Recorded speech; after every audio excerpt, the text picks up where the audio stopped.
C'est une femme qui m'a beaucoup inspirée, c'est surtout ma maman.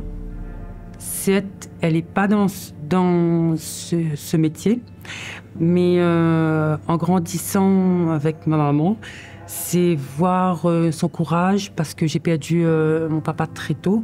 Et en même temps, en faisant l'homme et la femme dans la maison, elle est toujours la femme forte, à la fois fragile mais forte, qui nous a toujours protégés, qui nous protège toujours et qui est là. C'est grâce à elle, c'est elle la femme qui m'inspire aussi.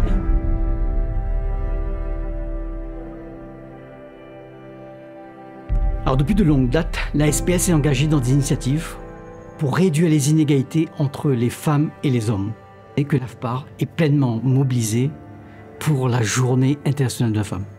Cette journée est très importante pour les femmes puisqu'elles peuvent mettre en avant leurs compétences, leurs connaissances également, tant sur le plan professionnel que personnel. Il y a des femmes qui ont énormément de choses à montrer, que ce soit dans le domaine artistique, social, associatif, etc. Donc je pense que c'est important et puis c'est le pilier de la famille et puis même en entreprise, elle apporte beaucoup au sein de la structure. Moi j'ai eu que des très bonnes expériences en fait. J'ai toujours été presque la seule femme, on va pas se mentir, mais c'est plus un avantage qu'un inconvénient parce que les hommes font plutôt attention à nous, sont plutôt attentionnés. Et on a un avantage justement, en termes de personnalité, on est différente des hommes, on va se comporter de manière un peu différente et c'est complémentaire. Donc en général, ils sont contents d'avoir une femme justement, que ce soit dans la formation, dans les entreprises, c'est très recherché aussi. Donc c'est un vrai plus. Étant donné que nous passons plus de temps donc en entreprise qu'à la maison, donc c'est vrai qu'il est important pour les femmes de se soutenir entre elles. Donc je pense qu'en communiquant, n'hésitant pas à communiquer sur ses difficultés, sur ses impressions, sur ses ressentis, pour moi, instaurer ce climat de confiance, c'est vraiment important puisque c'est comme ça qu'on va pouvoir justement se soutenir en partageant nos émotions, en partageant éventuellement nos difficultés. Je trouve ça important que les femmes osent. Moi aussi, j'ai hésité quand je me suis inscrite à la formation menuiserie. Je me suis dit, mais ça tombe, je vais être la seule femme parmi qu'un groupe d'hommes, quoi.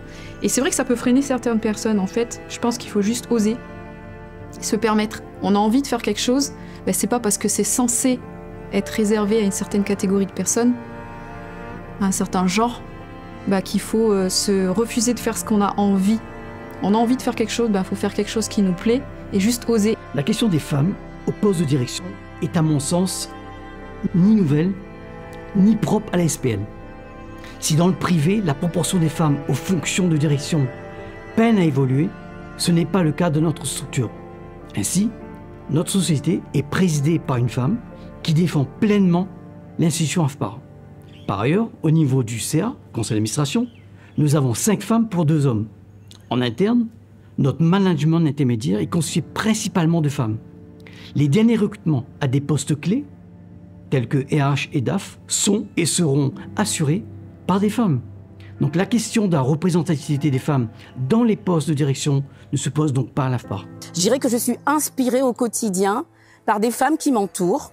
Voilà, je travaille 5 jours sur 7 dans une entreprise où l'empreinte de la femme est forte. Et je vois avec elles leur investissement au quotidien par rapport à leur rôle de maman, leur rôle de professionnelle et les petits combats qu'elles doivent mener au quotidien pour se faire entendre dans ce milieu encore paternaliste, dont les stéréotypes masculins sont encore très forts.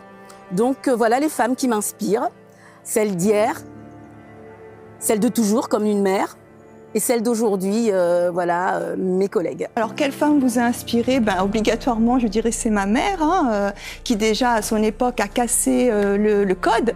Une femme de caractère qui travaille, qui m'a aussi éduquée dans cette perspective-là. Et puis, j'ai eu la chance, dans mon parcours professionnel, de rencontrer des femmes de caractère, brillantes, intelligentes, qui ont su, en tout cas, me propulser aujourd'hui sur mon poste de manager. C'est typiquement masculin. Moi-même, je suis la seule fille dans mon groupe. On est 11. Donc, c'est vrai que c'est encore très, très masculin, mais comme beaucoup de métiers du numérique en général. Mais c'est pas parce, comme je dis, c'est parce qu'on est une femme qu'on ne peut pas y être, et j'en suis la preuve. Moi, le message, c'est que faut pas rester sur les stéréotypes, et que si vous voulez aller dans un métier qui est traditionnellement pour les hommes, il faut pas hésiter à y aller. On devra toujours le prouver, entre guillemets, 3 fois plus qu'un homme, parce que juste parce qu'on est des femmes, on devra leur prouver. Parce qu'en plus, on est débutants, parce qu'on est des femmes.